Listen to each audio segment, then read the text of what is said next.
어린이 주일로 지킵니다. 그런데 이번 주 수요일은 또 어버이날이기도 하지요.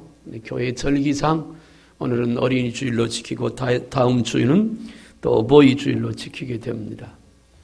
그래서 그런지 신정호를 가신 분들이 계신지 아니면 친정 부모님을 보러 가신지 하여간 많이 빠지셨어요. 오신 분들에게 하나님의 은혜와 복이 더 많이 임하게 되기를 소원합니다. 무뚝뚝한 아버지가 있었습니다. 그 가정에 아들이 하나 있었는데 이 아들은 아버지하고 좀 다정스러운 얘기를 하는 게 소원이었습니다. 근데 아버지가 워낙 무뚝뚝하고 무서우니까 아들이 아버지하고 대화를 잘 못했어요. 그 아들이 커서 대학생이 되었습니다. 어느 날 가만히 생각하니까 아버지하고 사이가 너무 먼 것 같아요.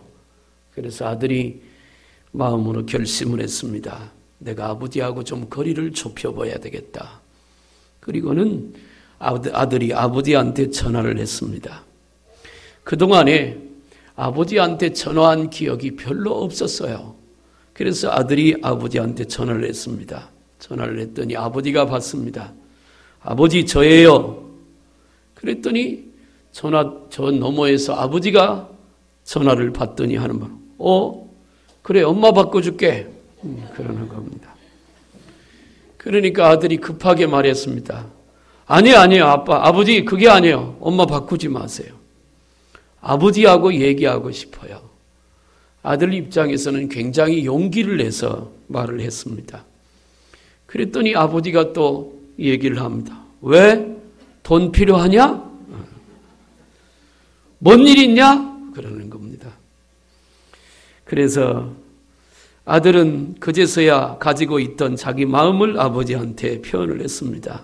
아버지, 내가 이만큼 잘하게 된 것이 아버지가 나를 길러주셨기 때문이고 아버지가 그렇게 고생하며 일을 해서 나를 학교 보내서 이만큼 잘하게 했습니다. 그래서 아버지의 사랑과 은혜가 감사해서 이제까지 한 번도 표현하지 못했는데 아버지 사랑합니다. 존경합니다. 근데 아버지가 전화를 받더니 그 말을 듣고 아무런 말이 없습니다. 한참 동안 전화통화 붙들고 있던 아버지가 마침내 입을 열었는데 이렇게 얘기합니다. 그런데 너 술 먹었냐?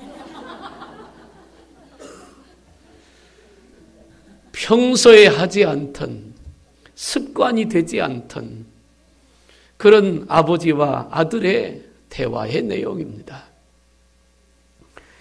제일 가까워야 하고 제일 마음이 소통이 잘 되어야 되는 것이 부모와 자식 간의 관계입니다. 그럼에도 불구하고 오늘을 사는 부모와 자식 간의 관계가 그렇게 잘 소통되지 않는 모습들을 자주 보여지기도 합니다. 자녀들은 커가면서 부모와 세대 차이를 느낀다고 그래도 초등학교 때는 덜한데 중학교만 들어가면 학교 갔다 와서 방문 열고 닫고 들어가면 안 나오잖아요. 우리 집만 그런지 모르겠습니다만은 그렇잖아요. 방문을 닫아버리는 것만큼 부모가 자녀를 향해서 자녀가 부모를 향해서 마음문을 닫고 사는 것이 오늘 우리가 사는 이 시대의 모습일 것 같습니다. 제가 어려서 버스를 타면 버스 기사 머리 위에 사진이 하나 걸려 있습니다. 그 사진을 일컬어 사무엘의 기도의 모습이라 그렇게 얘기를 합니다. 어린아이 하나가 두 손을 모으고 기도하는 그 사진이 옛날에 버스기사 머리 위에 보면 꼭 붙어 있었습니다. 요즘은 그게 있는지 없는지 잘 모르겠습니다만 아마도 그 그림을 붙여놓은 이유는 이럴 것입니다. 오늘 또 무사고 하는 거기에 글이 있잖아요. 오늘 또 무사히. 오늘 또 사고 나지 않고 무사히 하루를 보내게 해달라고 하는 간절한 마음이 거기 담겨 있을 것입니다. 오늘 사무엘상 1장과 1장부터 기록된 내용은 사무엘이 태어나는 장면부터 그가 하나님 앞에 드려지는 내용까지 기록되어져 있습니다. 이 사무엘은 어려서부터 하나님 앞에서 자라났습니다. 그의 어머니 한나는 사무엘을 기도로 키웠고 하나님께 약속한 대로 하나님 앞에 드렸던 그런 어머니입니다. 오늘 저는 이 말씀을 중심으로 어린이 주를 맞이해서 이미 다 길러버린 부모들도 계시고 지금도 기르고 있는 부모들도 있지만 우리는 우리 자녀들에 대해서 어떤 자세, 어떤 모습을 하고 자녀들을 길러야 할 것인가 하는 것을 생각해 보려고 합니다. 먼저 부모에게 자녀는 하나님께서 주신 특별한 선물이라고 하는 사실을 알아야 합니다. 오늘 본문 읽었던 말씀 전에 19절부터 보면 그들이 아침에 일찍 일어나 여호와 앞에 경배하고 돌아가서 라마의 자기 집에 이르니라 엘가나가 그 아내 한나와 동침하며 여호와께서 그를 생각하신지라. 한나가 잉태하고 때가 이름에 여호와를 낳아 사무엘이라 이름하였으니 이는 내가 여호와께 그를 구하였다 함이었더라 라고 기록합니다. 사무엘이 이 땅에 태어난 것은 그의 어머니 한나의 간절한 기도 때문이었습니다. 그리고 그 아들을 얻고 나서 이름을 사무엘이라 이름 지었습니다. 그 뜻이 하나님께 간구하다 혹은 하나님께서 들으셨다라고 하는 뜻입니다. 그녀는 사무엘이 바로 하나님께서 자기에게 주신 아들이라는 사실을 그 아들을 얻은 첫 순간부터 잊지 않았습니다. 한나의 남편은 엘가나입니다. 이 두 사람은 결혼하여 오랫동안 부부로 살았지만 자녀를 얻지 못했습니다. 1장 6절에 보니까 여호와께서 그로 성태치 못하게 하셨더라. 다시 말하면 한나와 엘가나 부부는 자녀를 얻기를 소원했지만 하나님께서 태문을 여시지 않았다라고 말씀하고 있습니다. 그것 때문에 한나는 마음고생을 심히 많이 했습니다. 요즘이야 불임된 부부가 많아서 아이를 낳지 못하고 사는 부부도 많이 있습니다. 그것이 흉이 될 수는 없습니다. 자연적인 현상일 수도 있고 공해 때문일 수도 있고 여러 가지 이유가 있을 수 있습니다. 그런데 이 한나와 엘가나가 부부였던 그 당시는 자녀를 낳지 못하면 사람들이 어떻게 여겼느냐면 저 여자는 하나님의 저주를 받아서 아이를 낳지 못한다고 대부분의 사람들이 그렇게 인정했습니다. 그리고 모든 사람들이 한나를 바라보면서 그렇게 손가락질을 했고 수군거렸어요. 그래서 자녀를 낳지 못하면, 결혼한 여자가 자녀를 낳지 못하면 그 원인이 남자에게 있는지 아내에게 있는지 전혀 알지 못한 때인데도 불구하고 자녀를 낳지 못하면 여자 혼자서 그걸 큰 수치로 여겼던 그런 시대에 그들은 살고 있었습니다. 그러니 한나는 자녀를 낳지 못하는 것 때문에 마음속으로 얼마나 힘들어했겠어요. 더군다나 자기 아내가 아이를 낳지 못하니까 엘가나는 첩을 하나 얻었는데 그 여인의 이름이 분인나입니다. 이 분인나라고 하는 말의 뜻은 질투라고 하는 뜻을 갖고 있어요. 첩을 얻은 분인나가 집에 들어오자마자 1년 지나서 아들을 하나 낳습니다. 그리고는 본 부인인 한나를 멸시하기 시작합니다. 자기가 아이를 낳지 못한 것 때문에 심적으로 많은 고통을 가지고 있던 한나, 그것 때문에 괴로웠는데 한술 더 떠서 첩으로 들어온 여자가 아이를 낳더니 그때부터 본 부인인 한나를 멸시하고 구박하기 시작하니까 한나는 더욱더 견딜 수가 없었습니다. 어쩌면 인생을 포기하려고 생각했는지도 모르겠습니다. 그런데 오늘 본문에 보니까 여호와께서 그를 생각했다 그랬어요. 한나는 그 아픈 가슴을 안고 하나님 앞에 엎드려 기도하기 시작합니다. 금식하며 하나님 앞에 부르짖어요. 밤을 새며 자기가 가지고 있는 온 힘을 다 쏟아서 하나님 앞에 기도를 시작합니다. 아마도 그 한나의 기도는 생명을 건 기도였을 것입니다. 얼마나 헌신의 힘을 다하여 기도했느냐 하면 한 엘리 제사장이 밖에 볼일 보러 나갔다가 들어오면서 보니까 웬 여자가 성전 바닥에 쓰러져 있는 겁니다. 겉보기에 꼭 술 취해서 쓰러져 있는 것처럼 엘리 제사장이 한나를 붙들고 말합니다. 너는 언제까지 그렇게 술에 취해서 그러고 있겠느냐? 이전에 술을 먹었는지 안 먹었는지 모르지만 믿음의 여자였으니까 그럴 일은 없고 엘리 제사장의 상태로 봤을 때 아마 영적으로 눈이 닫혀 있지 않았는가 하는 생각을 합니다. 한나가 일어나서 엘리 제사장을 붙들고 말합니다. 억울한 마음에 나는 술을 먹은 게 아닙니다. 내가 술을 먹어서 여기 술에 취해 쓰러져 있는 것이 아닙니다. 나는 내 마음을 하나님께 통했을 뿐입니다. 통했다고 하는 말의 뜻은 이렇습니다. 컵에 물이 있습니다. 이 물을 바닥에 다 쏟았다는 것은 한나의 마음속에 있는 원통함도 미워하는 마음도 아픈 마음도 답답한 그 마음도 온 모든 것을 하나님 앞에 다 쏟아놨다 그 말입니다. 사람이 말이에요. 혼신의 힘을 다하여 뭘 하고 나면 서 있을 수 있는 힘도 없습니다. 목사님들이 가끔 교회 짓고 나서 병을 앓는 경우가 있습니다. 제가 경험해 보니까요. 교회 한번 짓고 나면 늙더라고요. 제가 교회 짓고 나서 흰머리가 더 생겼습니다. 혼신의 힘을 다하고 나면 서 있을 힘도 없어요. 한나는 하나님 앞에 그렇게 기도한 것입니다. 적당히 기도한 게 아닙니다. 어쩌면 인생을 그 기도에 걸었습니다. 하나님께서 응답하지 않으면 나인 더 이상 살 수 있는 소망도 기쁨도 없다는 거예요. 하나님은 그 기도에 한나를 들으시고 응답하신 줄로 믿습니다. 나는 저와 여러분들이 기도할 때 그런 기도할 수 있길 바랍니다.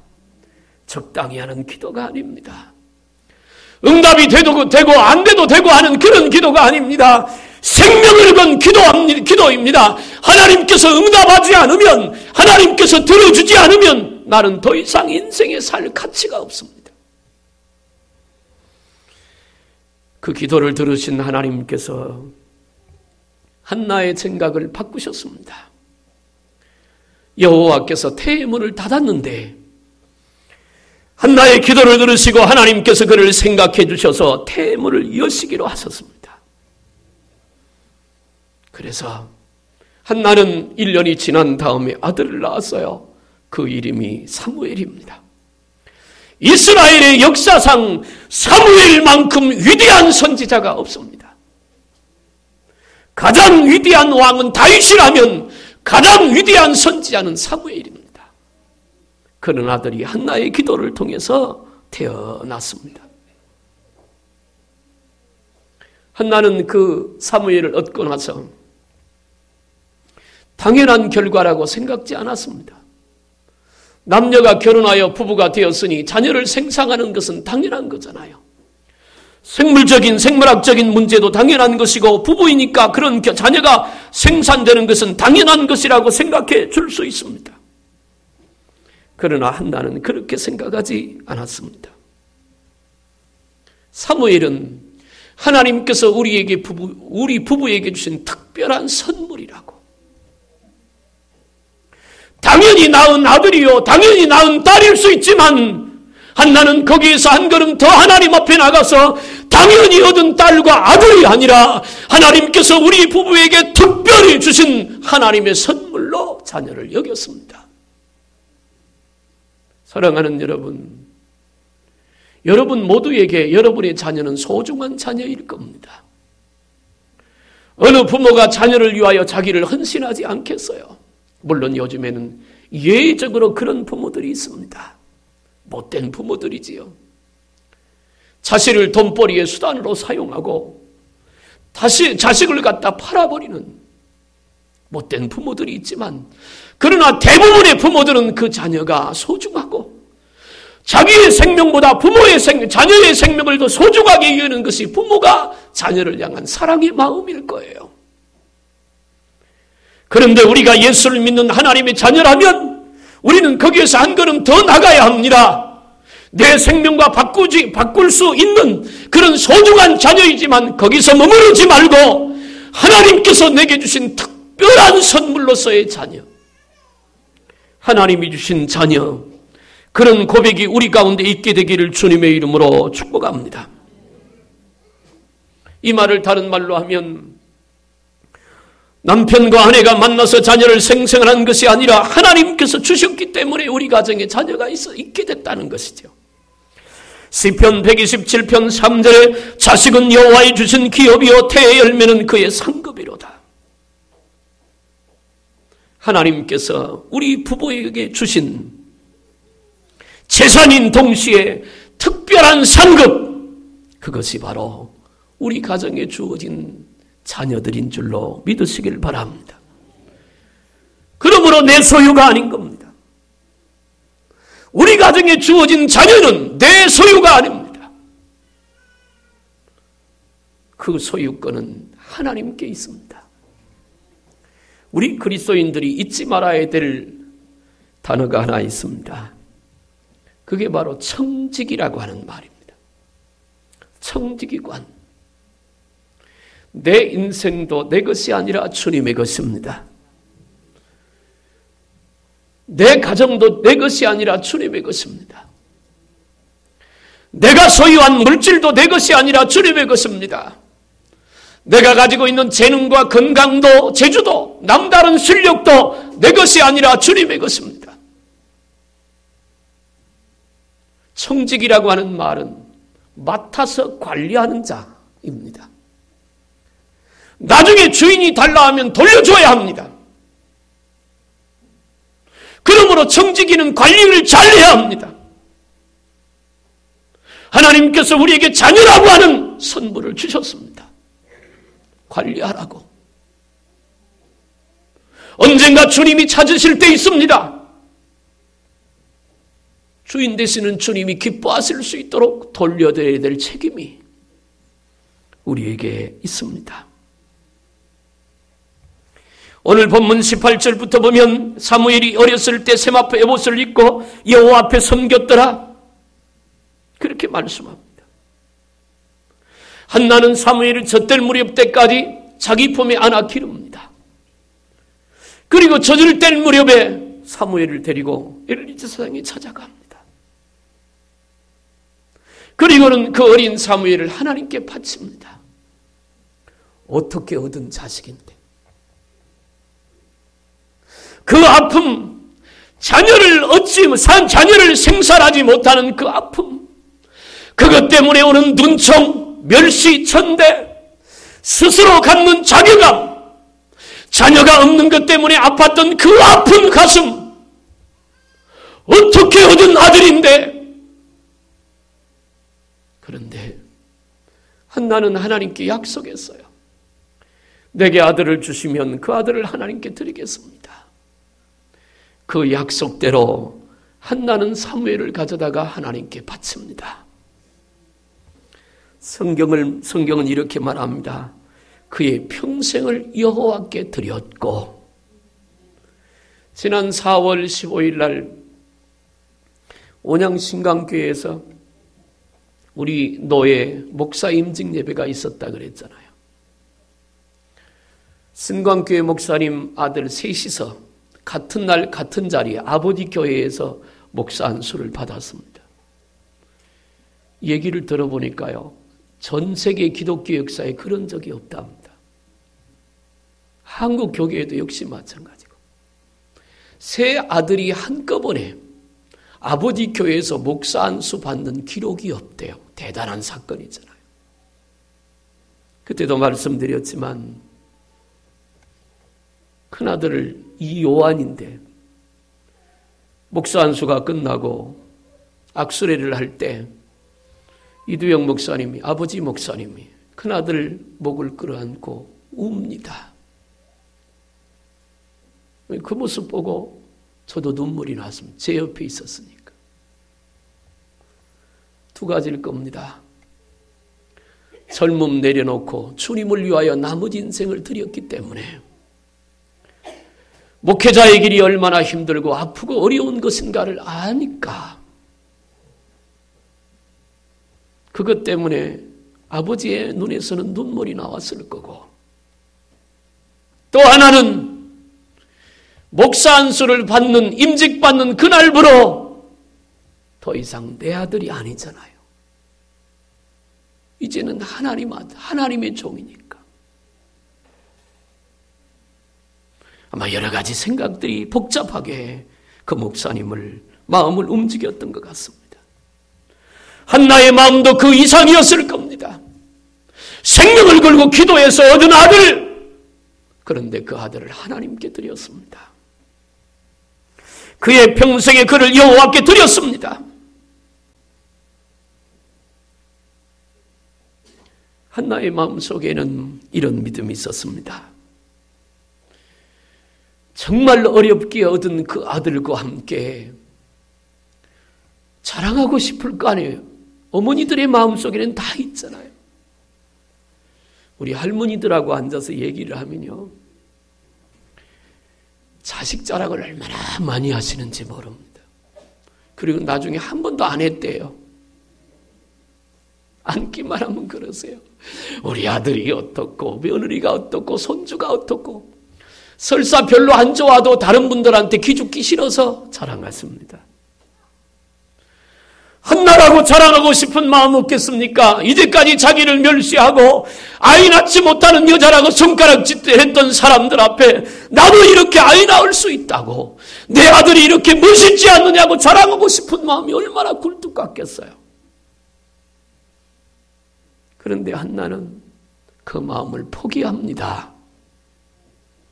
그리고 약속대로 하나님 앞에 사무엘을 드리는 것으로 기쁨을 삼아 그렇게 살아갑니다. 자녀의 평생을 하나님께 드린다고 하는 말은 이런 뜻입니다. 내 몸을 통해서 낳은 자식이지만 이 자식은 내 소유가 아니라 하나님의 소유다. 그런 생각으로 자녀를 키우는 것입니다. 그래서 우리 가정에 속한 자식이지만 하나님께 속한 자녀로 키우는 것입니다. 하나님께서 쓰시기에 합당한 사람으로 키워가는 것, 그것이 믿는 부모의 자식을 향한 바른 자세라고 하는 것이지요. 어떤 부모들은, 요즘 젊은 세대도 그런 분들이 있는지 잘 모르겠습니다만은, 그래도 연세가 지극하신 분들 중에는 그런 분들이 옛날에는 그런 생각을 갖고 있는 분 많았어요. 어느 날 아버지가 아들을 불러놓고 말합니다. 아들아, 아빠는 가난해서 공부 못했다. 그러니까 너는 죽어도 대학원까지는 나와야 된다. 부모의 한을 푸는 자녀로 키워가는 부모들이 있습니다. 아마도 그것은 그 자녀를 자기의 소유로 생각하기 때문에 그러리라고 생각을 합니다. 자녀는 나의 소유가 아니라 하나님의 소유기에 하나님께 속한 자로 믿음의 자녀로 길러야 할 줄로 믿습니다. 그런가 하면 어떤 부모들은 그럽니다. 자식들을 불러다 놓고, 야! 우리 노후 걱정은 절대 걱정할 필요 없다. 우리가 알아서 할 테니까 너희들 알아서 잘 먹고 잘 살아라. 잘하는 부모 같은데 성경적으로 보니까 그것도 틀렸습니다. 여러분, 자녀는 부모에게 효도해야 합니다. 아멘. 자녀는 부모에게 효도해야 합니다. 니네들이 아멘 그게 해야 되겠다. 그게 성경의 가르침입니다. 부모가 늙어 살아갈 길이 어려울 때 자녀의 도움을 받는 거 어쩌면 당연한 것일 거예요. 물론 부모가 그것만 바라보고 있다는 것도 문제가 됩니다. 중요한 것은 효도 안 하고 못하고 그게 중요한 게 아니라 중요한 것은 하나님께 속한 믿음의 자녀로 길러놓으면, 하나님의 말씀대로 양육되면 그 모든 문제가 다 해결된다는 것이죠. 하나님의 말씀을 통해서 훈련받고 하나님의 방법대로 자녀를 양육하는 것이 중요해요. 나는 우리 교회 성도들을 보면서 무슨 생각을 하느냐 하면 부모의 믿음은 좋은데 자녀의 믿음이 좀 걱정스럽다 싶은 느낌을 가끔 받을 때가 있습니다. 부모가 가지고 있는 신앙을 자녀에게도 물려줄 수 있길 바랍니다. 왜 부모는 11조 하는데 자녀는 11조 하는 걸 안 가르치는지 모르겠어요. 부모는 기도하는데 자녀는 기도하는 방법을 왜 안 가르치는지 모르겠다고요. 여러분, 부모가 가지고 있는 그 믿음 자녀에게도 그대로 물려줘야 하나님이 기뻐하시는, 하나님이 복 주시는 자녀가 될 줄로 믿으시길 바랍니다. 마지막으로 한 가지 더 말씀드립니다. 한번 따라합시다. 우리 자녀를 하나님께 사랑받는 자가 되게 하자. 아멘. 오늘 읽지 않았습니다마는 22절, 2장 22절부터 보면 엘리제사장 얘기가 나옵니다. 22절에 뭐라고 하는, 엘리가 매우 늙었더니 그렇게 말해요. 저 보세요. 사람은 다 늙습니다. 말릴 수 없는 게 있대지요. 세월은 말릴 수가 없답니다. 아무리 얼굴을 뜯어고치고 처진 눈을 치켜 올리고 다 해도 세월은 갑니다. 그런데 육체가 늙었다고, 나이가 들어 육신이 늙었다고 마음까지 늙을 필요는 없잖아요. 나는 저와 여러분들의 마음은 항상 청춘이길 바랍니다. 그런 마음이면 좋겠어요. 그런데 엘리 제사장이 이스라엘 백성의 제사장으로, 대제사장으로 봉직한 지가 40년이 넘었습니다. 오랫동안 그 일을 하다 보니까 생각도 늙고 믿음도 늙어버렸습니다. 그래서 분별력이 없어지게 되는 거예요. 엘리 제사장의 두 아들이 있습니다. 홈리와 비니아스는 아들입니다. 이 아들이 못된 아들입니다. 성전에서 봉사하는 레위 족속의 여자들을 겁탈을 합니다. 하나님께 드려지는 예물을, 쇠갈고리를 가져가서 쿡 찍어다가 지네들을 먹습니다. 못된 악행을 다 합니다. 그 소문이 돌고 돌아서 아버지 엘리 제사장의 귀에까지 들어왔어요. 율법대로 하면 두 아들을 죽여야 합니다. 하나님 앞에 엄청난 죄를 저질렀으니까. 엘리 제사장은 두 아들을 불러다 놓고 말합니다. 아들아, 왜 그랬냐? 그리고 맙니다. 그 내용을 읽어보면 엘리 제사장은 홈리와 비느하스 두 아들을 자기 소유로 생각했습니다. 그런데 성경은 무섭게 얘기합니다. 여호와께서 홈리와 비느하스를 죽이기로 작정하셨더라. 무서운 겁니다. 엘리 제사장은 자기 두 아들을 자기 소유로 생각해서 사랑을 듬뿍 주었지만 가르칠 걸 제대로 가르치지 못했습니다. 그래서 하나님 앞에 드려야 될 영광을 가르치고 못된 짓은 둘이서 다 합니다. 아무도 말리질 못합니다.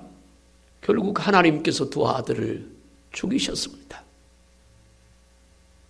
그런데 오늘 본문의 마지막 절 한번 볼까요? 21절 한번 읽어보세요. 시작.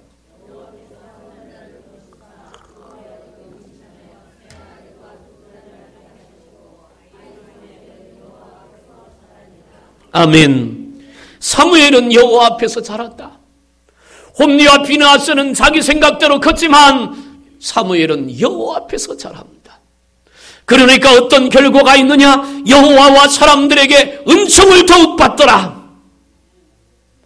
은총을 받았다고 하는 말은 사랑을 받았다는 말입니다. 여러분, 저 보세요.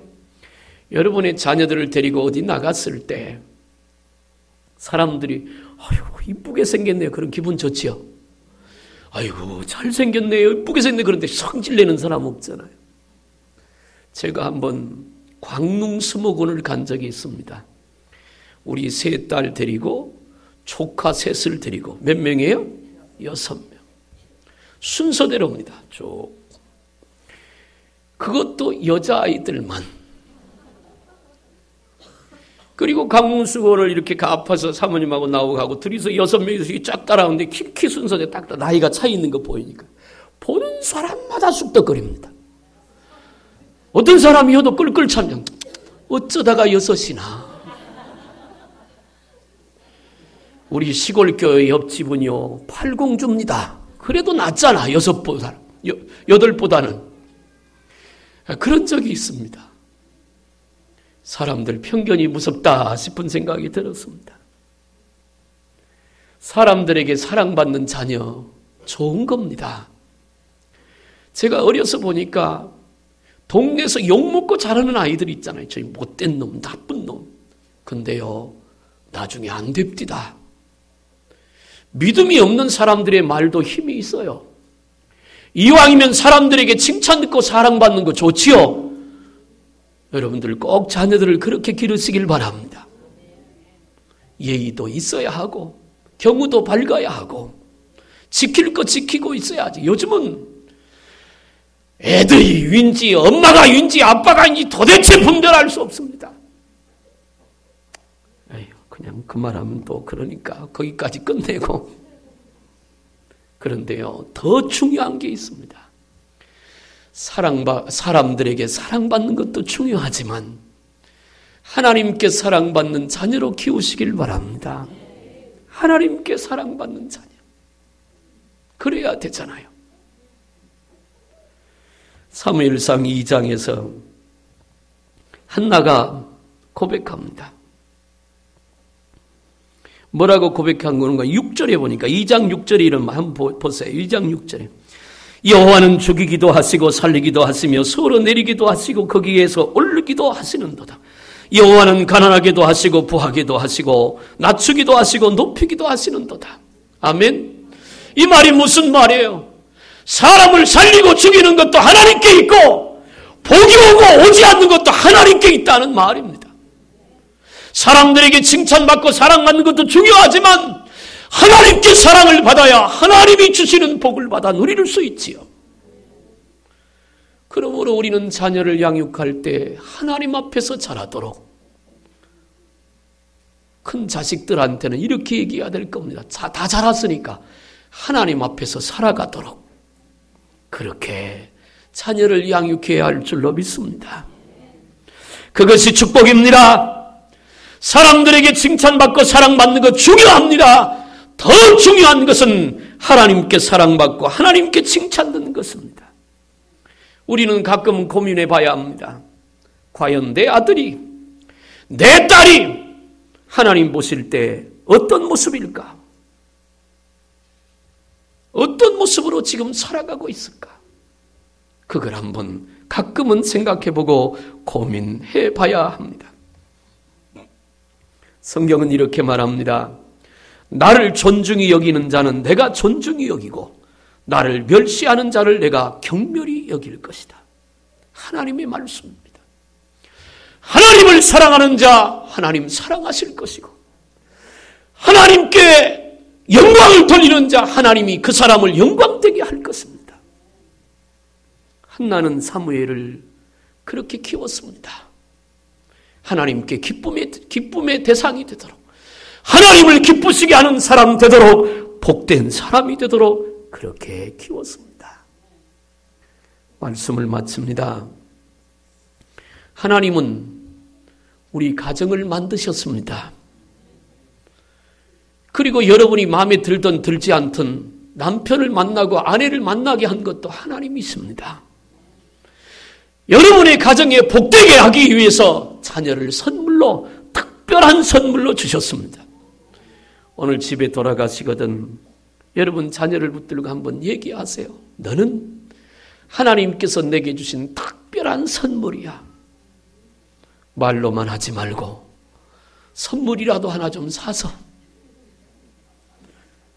다 큰 아이에게 5만 원짜리 장난감 사줄 필요는 없지만 마음을 담아서 한번 해보세요. 너는 하나님께서 내게 주신 특별한 선물이야.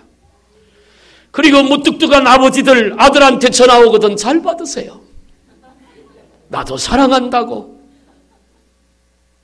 그리고 하나님이 기뻐하시는 자녀로 기릅시다. 하나님의 사랑받고 축복된 자녀로 살아갈 수 있도록 믿음을 가르치고 하나님이 어떤 분인가를 알게 하시길 바랍니다. 그러면 사무엘과 같은 위대한 하나님의 사람이 요셉과 같이 축복된 자녀가 될 것입니다. 그런 저와 여러분들의 자녀들과 가정이 다 되기를 주님의 이름으로 축원합니다. 기도하겠습니다. 살아계신 하나님 아버지, 오늘 또 우리를 불러주셔서 하나님 앞에 예배하게 하심을 감사하고 어린이주를 통해서 하나님께서 주신 우리 가정의 자녀 특별한 선물로 하나님이 주셨고, 그래서 우리가 하나님 앞에서 말씀과 믿음으로 키워야 하고 하나님이 기뻐하시는 자, 하나님이 축복하실 수밖에 없는 우리 자녀들로 살아가고 양육할 수 있도록 우리에게 은혜를 덧입혀 주옵소서. 간절히 원하옵고 예수님의 이름으로 기도하옵나이다. 아멘. 438장 찬송하면서 준비하신 내용을 하나님 앞에 봉헌합니다.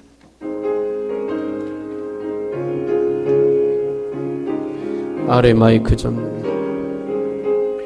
내 영혼이 음성 입어 중환대지 벗고 보니 슬픔 많은 이 세상도 천국으로 하도다.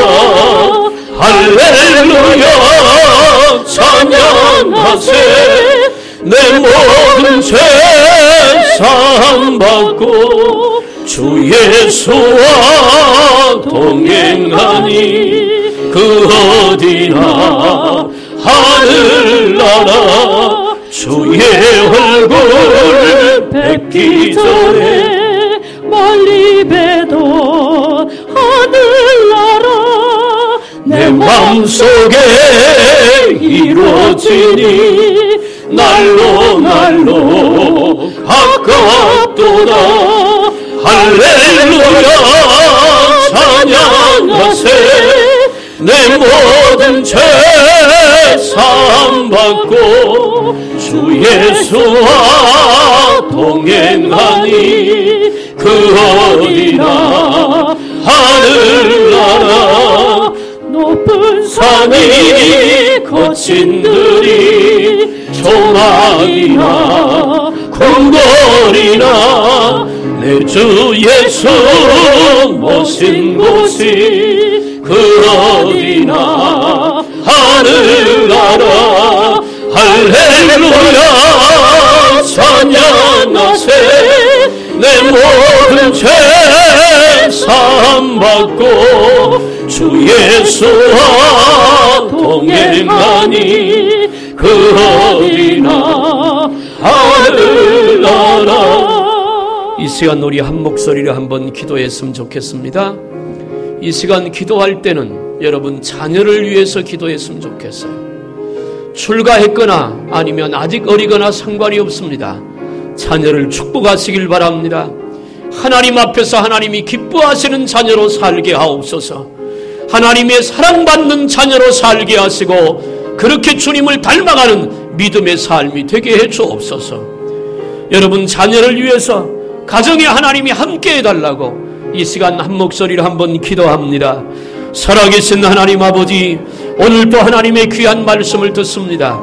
하나님께서 우리 가정에 특별한 선물로 우리의 자녀를 허락해 주셨습니다. 아버지 하나님께서 주셨으니 잘 양육하되 하나님이 기뻐하는 자녀로, 하나님께서 사랑하시는 자녀로, 하나님이 축복하실 수밖에 없는 믿음의 자녀로 잘 양육했다가 하나님이 원하시면 언제든지 주님의 영광을 위하여 드릴 수 있도록 도와주시옵소서. 사람들에게 칭찬받고 사랑받는 것도 중요하지만 무엇보다도 하나님께 인정받고 하나님께 사랑받고 하나님께 높임받고 하나님의 축복의 대상이 되도록 우리 자녀들을 축복하여 주옵소서. 하나님께서 붙잡아 주시옵길 원합니다. 주님이 인도해 주시옵길 원합니다. 그래서 우리 자녀들을 통해 하나님의 영광이 드러나고 우리 가정이 더욱더 행복해지고 복되게 하여 주옵소서. 가정천국을 만들어 주옵소서. 말씀이 살아있고 기도가 살아있는 하나님의 축복의 문이 활짝 열리는 우리 가정들로 우리 주님이 세워주시고 만들어 주시옵소서. 살아계신 하나님 아버지, 우리에게 귀한 가정을 허락해 주시고 자녀를 주셔서 감사합니다. 내 소유가 아니라 하나님이 주인이십니다. 맡은 정직으로 잘 양육해서 하나님을 기쁘시게 하는 복된 우리 자녀들이 다 되게 하여 주옵시고, 하나님께서 주신 우리 가정 천국 되게 해 주옵소서. 하나님이 기뻐하는 아름다운 가정 삼아 주시옵소서. 간절히 원하옵고 예수님의 이름으로 기도하옵나이다. 아멘. 드린 예물 봉헌하겠습니다. 11조 박은철, 송현준, 송영경, 김성광, 박정수 집사님, 김세훈, 신건호, 김미경 집사님, 김미란 집사님, 석복순 집사님, 박한화, 서정식, 이정남 집사님, 최영미 권사님, 김혜순 권사님, 최고은별, 고은비, 전광자 권사님, 최미자 집사님, 한지환, 박혜영, 정준영 드렸습니다. 선교헌금 김한철, 김경주 집사님, 김미경 집사님 무명으로, 최영미 권사님, 김인성 집사님, 임선우 권사님, 홍석재, 김경미 집사님, 홍아민, 박은철, 건축원금 박은철, 김미영 집사님, 김종우, 윤순희 집사님, 최정립 집사님, 최영미 집사님, 김정 집사님, 신동석 성도님, 1000번째 김세훈, 성윤, 김한철 집사님, 서정 집사님, 형민이, 가변이, 김전우, 김진우, 조상은 집사님, 원빈이, 현빈이, 우사랑, 우주, 최상영 성들이, 고은비, 고은별, 김원지, 김민지, 김인성 집사님, 최원, 어린이, 신도빈, 신지용, 신태희, 방창, 감사헌금 방창우 집사님, 성령이 인도한 바다 성령의 용건들을 가정과 생업으로 붙들어주신 김한철, 김경 집사님, 성명금 드립니다.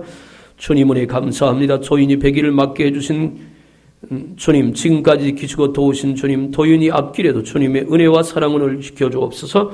원영국 장로리, 강정수 집사님, 성명금 김미란 집사님, 감상금 배상의 성도님, 조상훈 집사님, 이규순 집사님, 범사에 감사합니다. 김현수 권사님, 항상 감사가 넘치는 가정과 삶이 되고 박민선 집사님, 부모님과 자녀들을 늘 지키시고 도우시며 함께 예배드리게 하심에 감사합니다. 김열량 집사님, 이태순 집사님, 생일 감상금 김정부 집사님, 믿음이 굳건한 반석에 세워지는 가정과 사업이 될 수 있도록 인도해 주옵소서. 최대한 지기영 집사님 드려서 기도합니다.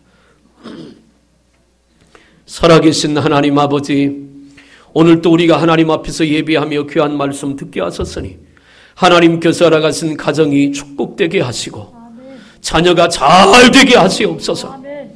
오늘 귀한 예물을 하나님 앞에서 구별하여 드립니다. 손길을 기억하시옵소서. 약속을 따라 11조를 구별합니다. 약속대로 쌓을 곳이 없도록 부어주시고 모든 계획한 대로 풍성한 열매를 거두도록 복을 내려 주옵시고 인생이 복되고 가정이 복되고 생업이 복되게 해 주옵소서. 우리보다 어려운 자들을 도우려고 선경음을 드립니다. 더 많이 베풀고 나눌 수 있는 풍성함과 넉넉함을 주옵시고 기쁨으로 베풀 때 하나님이 기쁨으로 채우실 줄로 믿습니다.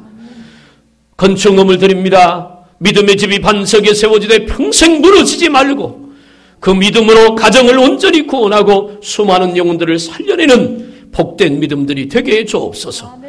소원을 담아 1000번 예물을 드리니 받으시고 응답하옵소서. 간증거리가 풍성하게 하시고 감사의 조건을 따라 하나님께 드립니다. 하나님 역사해 주옵소서. 감사가 차고 넘치게 하여 주시옵소서. 헌금께 손을 넣은 모든 손길들에게 하늘의 복과 땅의 기름진 복으로 채워주옵시고 먹을 것에 11조를 구별하여 성미를 지닌 가정마다 우환칠구가 예수님의 이름으로 떠나가게 하시고 가정마다 풍성함과 넉넉한 은혜와 복이 있고 온전한 구원을 이루게 하여 주옵소서. 헌신하고 봉사하는 모든 손길들에게 복 주시고 미처 준비하지 못하여 드리지 못한 손길 위에도 동일한 복을 내려 주옵소서. 이 물질을 드린 손길마다 복을 주시고 하는 일의 형통함을 주시고 가정이 천국되게 하시며 쓰여지는 큰사랑교회가 부흥되고 오병의 기적의 역사가 일어나게 하여 주옵소서. 축복하옵고 예수님의 이름으로 기도하옵나이다. 아멘. 할렐루야. 광고 말씀 드리겠습니다. 오늘 오후 예배는 우리 청년부 헌신 예배로 드립니다. 많이 좀 기도해 주세요. 청년부가 이제까지 우리 청년부가 없다가 금년부터 청년부가 생겼는데 첫 번째 드리는 헌신 예배입니다. 많이 기도해 주시고요. 오늘은 어린이 주일로 다음 주일은 어버이 주일로 지킵니다. 처음 큰사랑교회 오신 분들 단위로 오셨어도 환영합니다. 여러분들에게도 구원의 은혜와 축복이 있길 바랍니다. 각 목장은 5월 중으로 추수 행사를 꼭 준비해서 진행하시고 결과도 있도록 또 계속해서 전도할 수 있길 바랍니다. 5월은 특별히 가정의 달인데요. 각 가족들이 다 구원받기 위해서 기도하시고 전도하시길 바랍니다. 요즘 봄철이 돼서 주일을 빠지는 분들이 많아요. 주일은 하나님이 가장 기뻐하시는 날입니다. 축복이 예배된 날이에요. 주일 성수하시길 바랍니다. 금요 기도회와 새벽 예배 여러분 꼭 열심을 내서 참여해 주셔야 합니다. 기도가 없이는 굴러가지 않는, 기름이 없어 굴러가지 않는 자동차와 똑같습니다. 아무것도 할 수 없어요. 하늘로부터 은혜와 능력을 공급받아야 합니다. 기도에 열심 내주시길 바라고요. 10일 날 금요일입니다. 일여전도의 회원들은 9시까지 교회에 모셔야 합니다. 그날 나들이 가기로 했으니까 금요일 날 꼭 9시까지 오시길 바랍니다. 멀미하시는 분들은 귀 밑에 붙이시고 꼭 그러고 오세요. 그 다음에 마지막 주에 2여전도의 주제 가족 찬양대회가 있는데요. 잘 준비해서 진행하시길 바라고요. 예배 후에 남전도의 원례가 있다고 하고 1여전도에도 원례가 있답니다. 참여해 주시길 바라요. 그냥 가시지 말고 지하에 가시면 점심이 준비되어 있습니다. 함께 교제하시고 돌아가시면 좋겠어요. 다 같이 자리에서 일어나서서 나 주님의 기쁨 되기 원하니 찬양하고 축도로 예배를 마칩니다.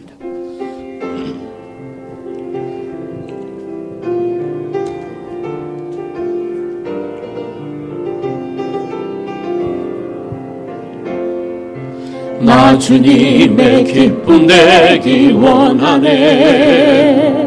내 마음을 새롭게 하소서. 새 부대가 되게 하여 주사. 주님의 빛 비추게 하소서. 내가 원하는 한 가지 주님의 기쁨이 되는 것. 내가 원하는 한 가지 주님의 기쁨이 되는 내가 원하는 한 가지 내가 원하는 한 가지 주님의 기쁨이 되는 것. 내가 원하는 한 가지 주님의 기쁨이 되는 것. 이제는 우리 구주 예수 그리스도의 십자가의 대속의 은혜와 우리 모두를 사랑하사 한 가정을 허락하시고 그 가정에 귀한 자녀를 주사 축복의 열매를 허락하신 아버지 하나님의 크고 놀라우신 사랑하심과 성령의 역사 교통 충만하심이 하나님 앞에서 자라고 하나님 앞에서 살아 하나님의 기쁨과 축복의 대상이 되길 원하는 사랑하는 모든 성도들과 저들의 가정과 자녀 위에 주신 생업과 큰사랑교회와 이 나라 민족 위에 이제로부터 영원히 함께 있을지어다. 아멘. 하나님 감사합니다.